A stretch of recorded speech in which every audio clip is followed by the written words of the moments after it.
We know that redlining and Jim Crow led to the denial of mortgages to a lot of Black Americans. That data is out there. Now, if we feed that data in to an AI system to make decisions about who to make loans to or mortgage loans to, it's going to take into account all of the information that was a consequence of redlining and segregation and put out results that would make it less likely for Black Americans to get those loans because it doesn't know that that data was generated based on institutional racism. So if you have flawed data in, you can get flawed outcomes out. It's important to be part of a union because you have to have a voice. Welcome to Union Talk. I'm Randi Weingarten.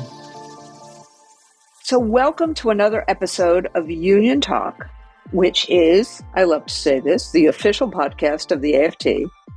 But more than that, it gives us an opportunity to talk to incredible people about different issues. And one of the issues that is on the lips of everyone, either because they embrace it or they fear it, they see the potential, the possibilities, or the existential threats of it, is artificial intelligence, AI, generative AI, other kinds of AI.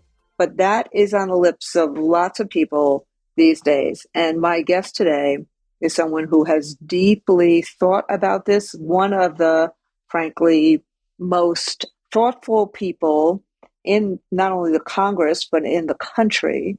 And so I am about to introduce him momentarily to have this conversation about AI. But let's talk about AI for a second. So AI is an invention. It's a tool.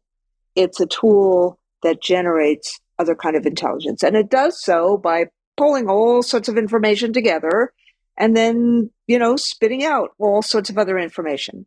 And that's a very simple explanation, but it has the potential of transforming our economy and our society very much like the Industrial Revolution, like other huge seismic changes in our economy. The other piece in terms of AI is that there's lots of different issues around safety, security, information, misinformation.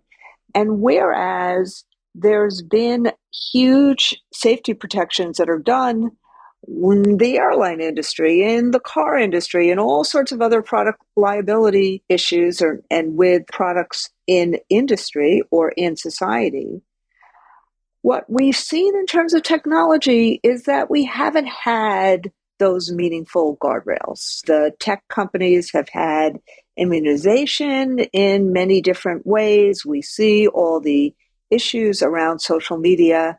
So it creates a lot of fretting about what's going to happen without the guardrails when you see this huge new generative AI, which can completely change society. And so that's why there's a lot of both pluses and minuses. And when we get to schools, we know there's a lot of people who've been using AI. There's a lot of teachers using AI. Currently, most of the AI in classrooms are random individual acts, not district-wide program work. And some teachers are using it for lesson planning, developing classwork. Some are creating assessments from it. Some are reducing paperwork by it. But it's still the wild, wild west. Now, last thing I'll say before I introduce our guest is that we have tried to do a bunch of work in terms of AI, being embracive, but also cautious about it. We know you can't turn your back on it. And frankly, lots of our members, over 70%, use technology every day in classrooms. And so we know, particularly for most of our members, this is a supplemental tool. It won't supplant our work. It can't supplant the relational work that teachers do with kids or that nurses do with their patients. But it is very much like the wild, wild west. So we have some new tools that we have within the AFT, something called ChatGPT 0, which can help educators, help students develop critical thinking and other analytical tools and can help discern facts from falsehoods. And we also have the literacy partnership with NewsGuard, which is an anti-misinformation tool. So that's like a 4-minute everything you needed to know about AI that I could try to tell you in like 4 minutes. And it certainly does a huge disservice to this field. But one of the people who has really been incredibly thoughtful about this and just wrote a fantastic op-ed about how to make a just transition in this huge economic change with AI and how to actually really be able to look at opportunity and equity and justice for workers and for the future. Somebody who really thinks about this all the time is California Congressman Ro Khanna. Now, I'm going to call him Ro because he and I are on a first name basis, but Congressman Khanna has done so much work in the tech industry, understands the tech industry, has written extensively on this, has introduced bipartisan legislation about this, has really studied what's happening in Australia and Canada and the European Union in terms of what they are doing, and really knows his stuff when it comes to this issue. So that's why I'm so grateful that Ro Khanna is with us today. He's amazing on so many other issues as well. But for this moment in time, thank you so much and welcome to Union Talk. Well, thank you, Randy. What an honor. After 7 years in Congress, I have finally made it to be on a podcast with Randi Weingarten and the AFT podcast. So it's a real delight, and I admire your intellectual leadership. I think people probably know, but if they don't know, I mean, you're a leader beyond education and teachers. I mean, really have been a thought leader for our country and for so many democratic causes. Thank you, Ro, and flattery will get you everywhere, particularly. Right. We are taping this, by the way, for everybody who's listening. We'll probably get it out later, but we're taping it on Valentine's Day. So thank you, Ro, for taping with us on Valentine's Day. And you Happy are Valentine's our Valentine. Happy Valentine's to everyone listening. Thank you. So I had breakfast with Ro a couple of weeks ago, and this is part of why I have been chasing him to do this, because, you know, people are really fearful about AI, and it could be thanks to movies like The Terminator or The Matrix, or just because it's new and different and it generates facts and intelligence, and it can substitute somebody's voice or words or knowledge. And so I would just ask you, how do you approach artificial intelligence? How do you define it? Randy, I thought you did a very good job laying it out.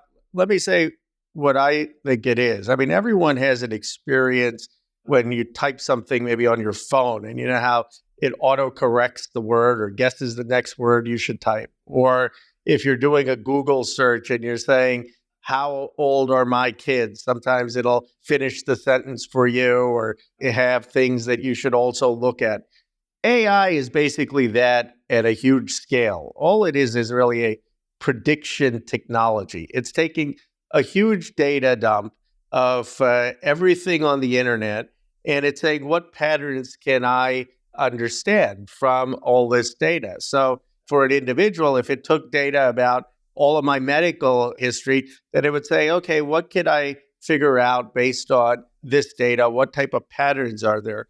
And the big advance that happened recently, I mean, AI has existed for decades, but the reason that it's gotten all this attention with ChatGPT is people figured out how to get huge amounts of data into these machines, and that has allowed for more accurate prediction capability. So it kind of just takes the entire internet, pulls it together, all that information, and then can generate it in a different kind of way, which is pretty scary. Exactly. Exactly.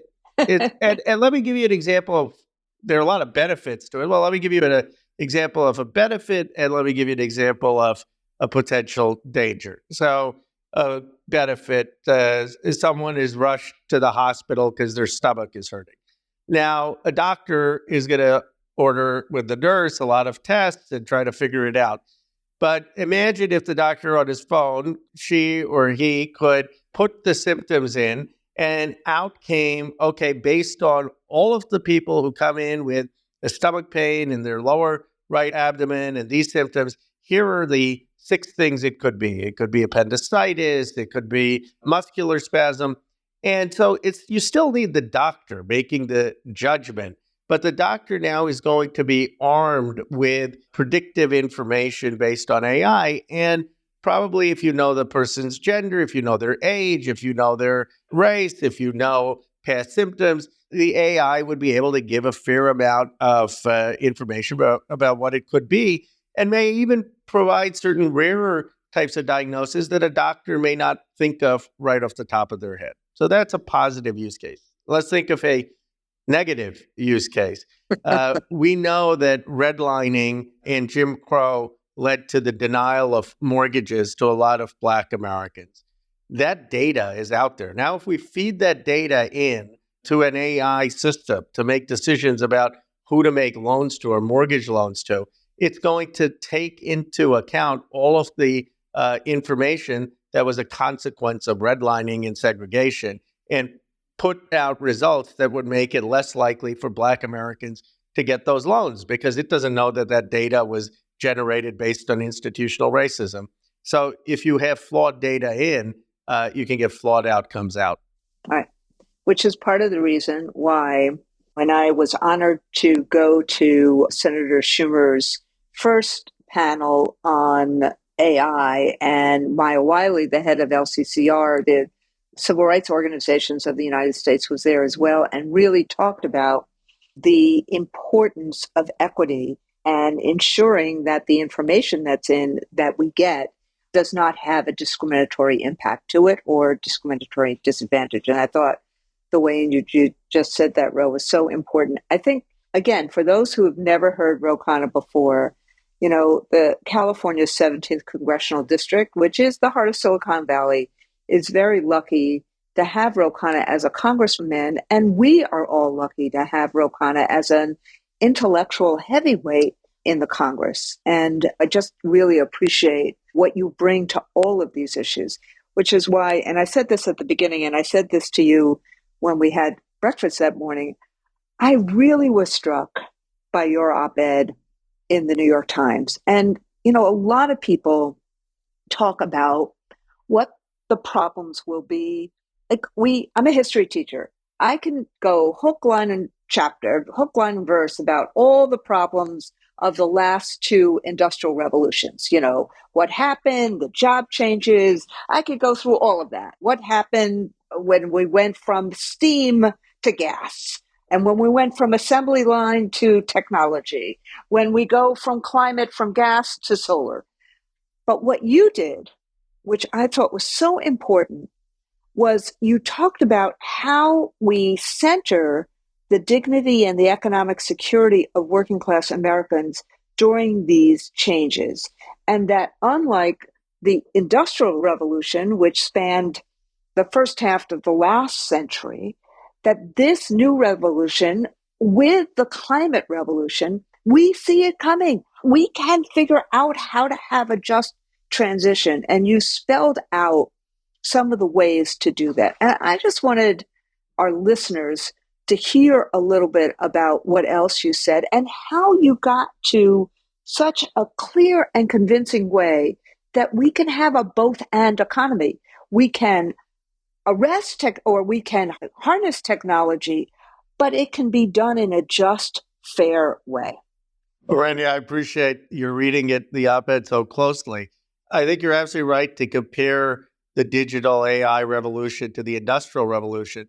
The challenge is that the industrial revolution spawned, as you know, almost 50, 60 years, and the AI and digital revolution is going much faster, where things are changing and being implemented at rapid speed. And we saw that with Moore's Law in the semiconductor industry, with chips getting faster and smaller. And we're seeing that now with the adoption of AI. And what I was saying is, how do we make sure that this technology of AI is actually something that is going to benefit workers, benefit ordinary Americans, and we don't make some of the mistakes of globalization where, yes, some of the industrial development in developed countries helped lift people out of poverty, but it hollowed out a lot of industry and working class towns and communities in the United States. How do we make sure that the working class and everyone is part of the AI revolution? And I think there are a few key principles, some which may sound obvious, but it's harder to actually implement.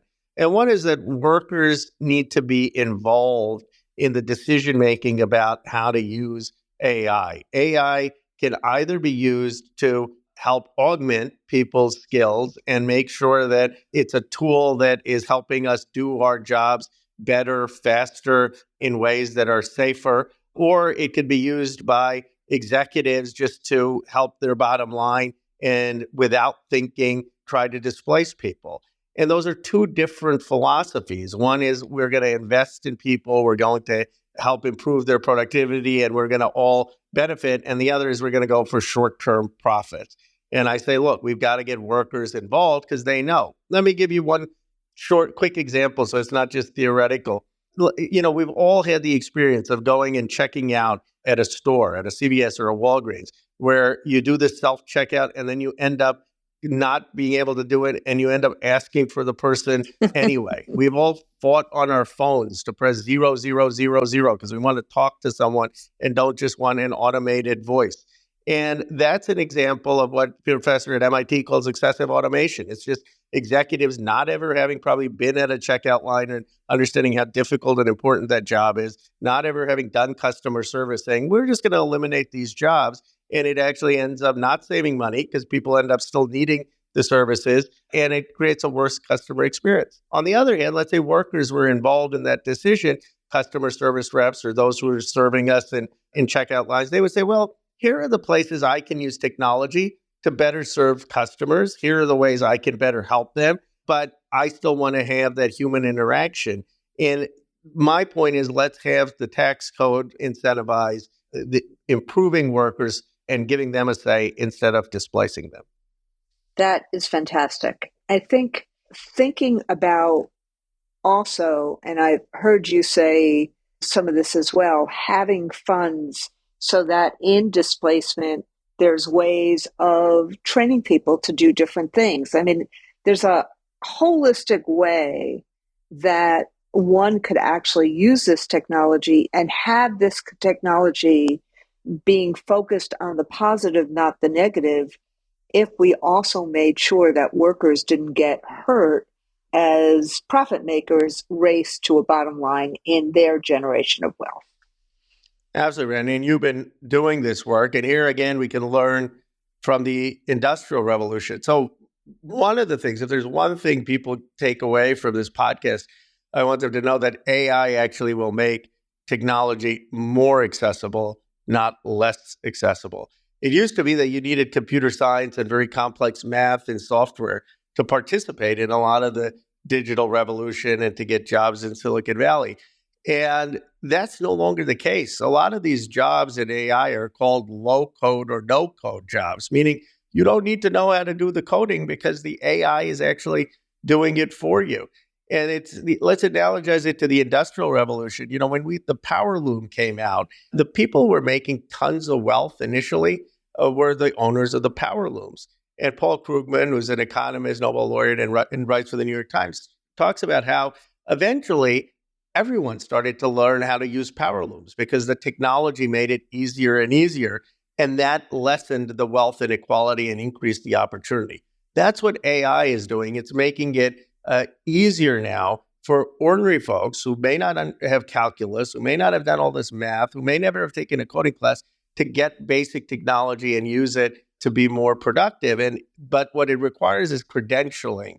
And that's what you're doing, Randy. And these schools that you've set up with Micron, which was a memory chip manufacturer, what's brilliant about what you're doing is it doesn't require a college degree. It just requires a familiarity with certain technology, a credential, and then you can get a $65,000, $75,000, $85,000 job. So that is the opportunity. If we do this right, we can create a whole category of tech trades. Which gets me to, these are my last two main questions, but what you just said, Ro, about if we can help de-risk this for people and create some literacy around this technology, I think people will be less fearful because there'll also be a sense that people know what it is and what it isn't. And there's two pieces I want to, what I found for example, what Writers Guild did when they did the contract, and yes, it took a long strike, but what they ended up doing was they were able to negotiate something with management so that their likeness or their writing would not be able to be stolen by AI. And if it was used in a different way, they had a way to keep their proprietary interest in what they wrote. And I would say that the fact that workers were able to do that and understood it enough that they could work, yes, it took a long strike, but work with their bosses to get what they needed was a really good, important step, showing that some of our economic tools work. And then the second piece I would say is this notion of if we could teach kids that, like just what I just described about workers, writers, they saw the risk, they learned enough, they negotiated with their bosses, they got to an agreement that actually gave them a bunch of safeguards. If we could actually, as teachers, create these pathways for kids so that they could have the opportunity to these jobs so it doesn't feel so scary and it feels like the credentialing is there and the pathways are there, I think there'd be a whole lot more confidence and a whole lot more transparency and a whole lot more organizing so that workers would be part of the wealth generation, not just the bosses. Now, am I being too Pavlovian about that, or is that the way we should look at it? I think you're absolutely right. I think the vision is absolutely right. The hard work will be the execution, because right now what you have is my district having $10 trillion of wealth, of market cap, Apple, Google, NVIDIA, Tesla, Intel, in other parts of the country saying, how is all the wealth concentrated in a few places that have participated in the digital revolution? How do we participate in the modern economy and not be left out? And I think you're providing a roadmap. The two things you identified, look, the writers were brilliant in what they asked for. They said, we're not afraid of using AI. We want to research and use AI to write better scripts, or if you have a blank page and you have writer's block, to get ideas. But what we don't want is for the studios to just generate AI-written movies. And they could do it. You know what it would be? It would just be dumber entertainment. Yep. It would be more scripts without any imagination or creativity. And you'd probably get the American people and others used to just a lower form of content. But the writer said, no, we still want to try to aspire for excellence and thinking and art. And so we will decide how AI is going to be used. And we will have compensation for it and credit for it. And it's not just going to be imposed on us by the studios for profit maximization and the lowering of artistic content. And that can be a model for industry after industry. And then what you're saying, Randy, is how, and this is, I think, the challenge of this country. You come to my district, you ask young people, how many folks believe in the American dream? 80 to 90% of hands go up. And then you go to other parts of this country that have been hollowed out with deindustrialization, or Black and brown communities that have not had opportunities for wealth generation. And you ask them how many believe in the American dream, and sometimes it's 20 hands, 30% of hands. And a lot of times people say the costs are going up. My salary hasn't kept up. I don't know how I'm going to buy a house or afford rent. And what you're saying is, how do we get these folks to be part of the wealth generation of the modern economy? We know the wealth generation is there, but people don't have that pathway. And having these credentialing programs where you can give people some technology gives them a pathway to be part of modern wealth generation. And I think that would be transformational for this country. Absolutely. And I think I know we're both singing from the same hymnal here. I think that, this notion of having these pathways so that high school can both be pathways to college and career. It's not college or career, it's college and career. And this kind of certification think people don't actually understand that human beings can really be in charge of AI, but we can't be scared of it. We have to know enough. So as just John Q. Consumer has to know enough. And that's why I think we should have actually kind of tech literacy education in every school in America, or certainly sometime during somebody's K-12 career, so that you're not afraid of it. But the second piece is this piece, that the tech jobs are aplenty.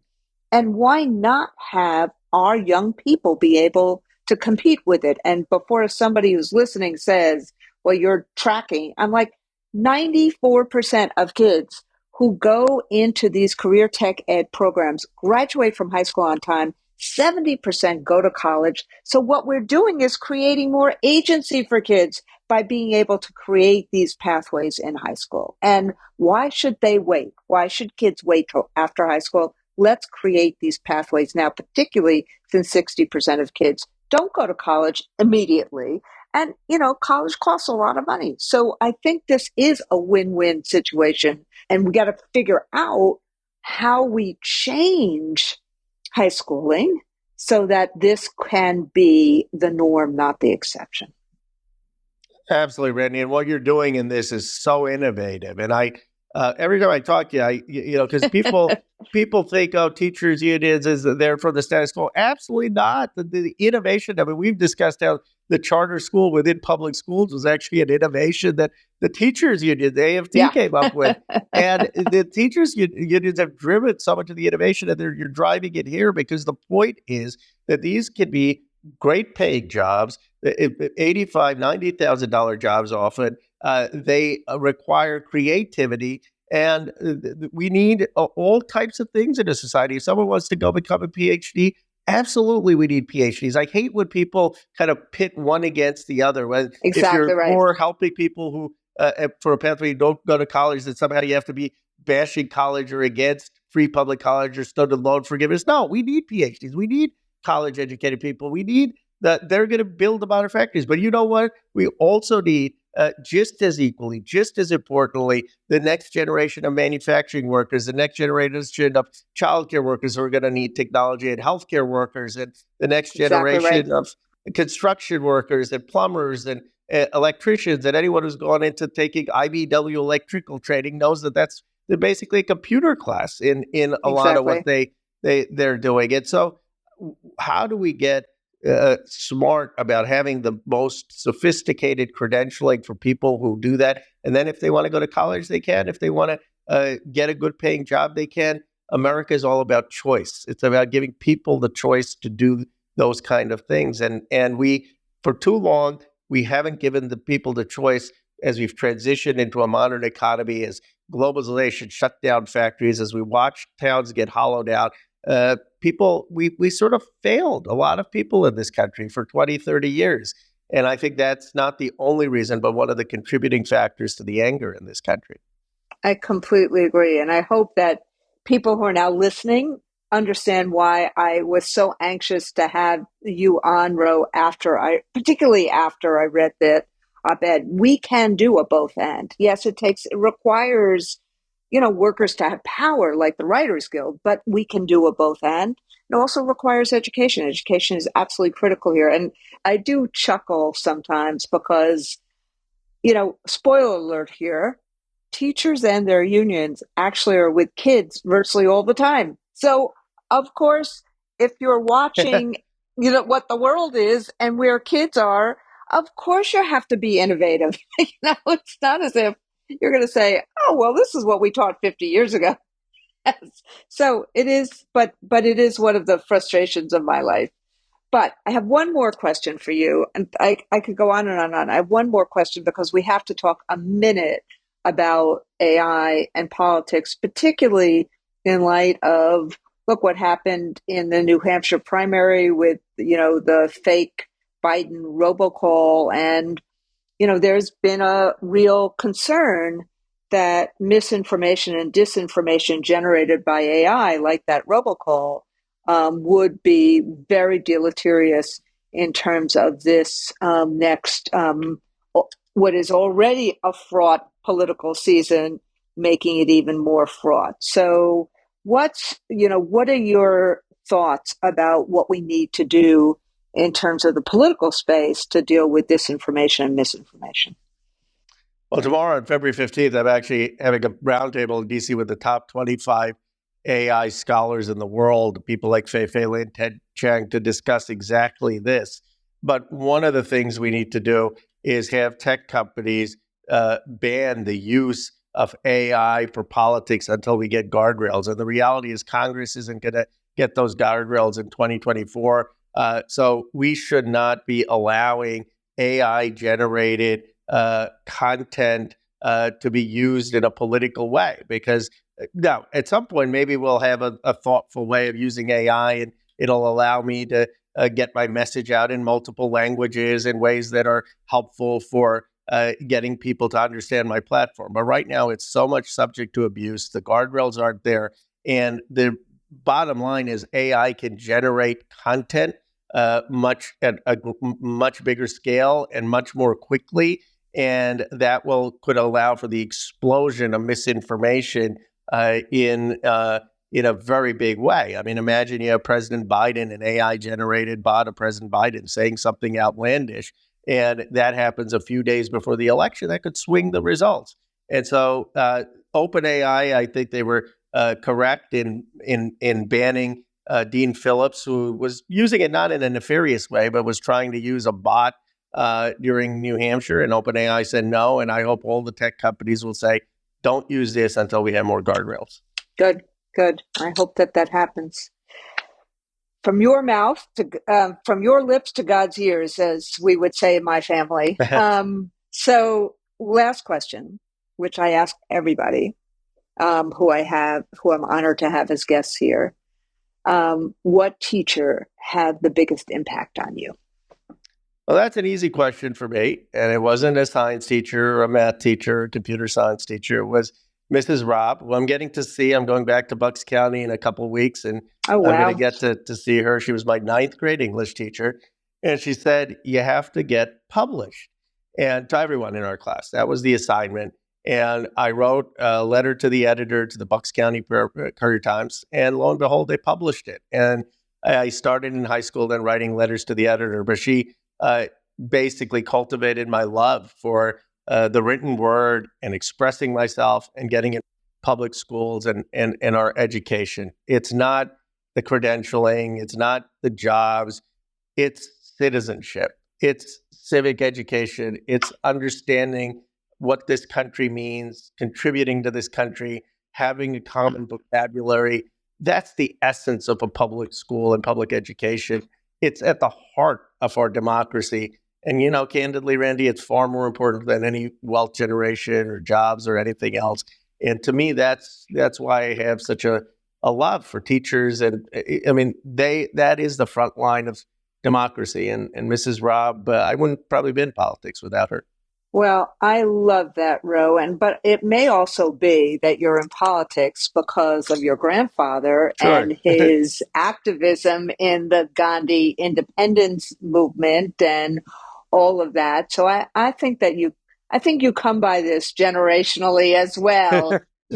I may have been an activist, who knows? But it was a combination. Yeah. But there's so many things that shape someone. Yeah. But I'm really excited to get to see her, and I have the op-ed is still like next time you're in my office. It's my most proud thing. It's framed up there, and I love that. I joke around because the Bucks County Courier-Times op-ed said, "Read this 14-year-old's lips, George." It was about the first Gulf War, and then when I was 14, I thought, oh wow, the president's going to read my op-ed, and now I realize even if you write in the New York Times, the president doesn't read it. But you still your voice still can get out there. Well, I would say that I think this president would be very wise to be listening to you, and I hope that he is.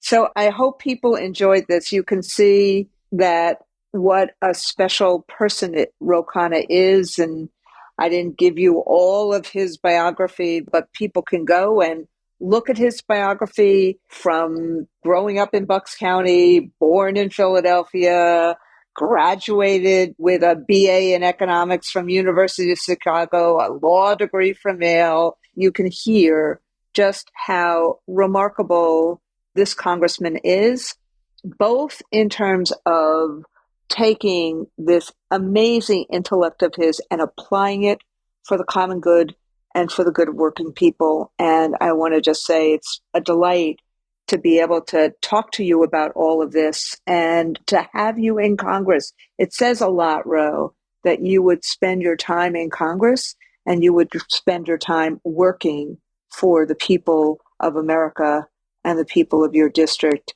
in terms of this work and what that says about civic responsibility. So I suspect that Mrs. Robb did a lot to help you do that work. And I'm really glad that you're going back to see her.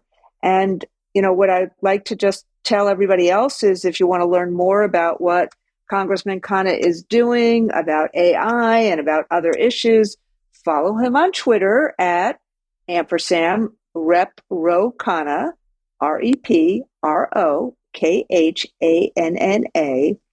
And if you want to learn more about AI in the classroom, go to AFT.org, search Finding a Place for AI in the Classroom for many great articles, and follow me or us, AFT Union, R. Weingarten on Twitter, Randi Weingarten on Threads, but most importantly, be involved and engaged. Thank you so much, Ro, for this time, and thank you everyone for listening to Union Talk. Thank you, Randi. A real honor, and look forward to continuing to work with you. And thank you for your leadership and vision. Thank you.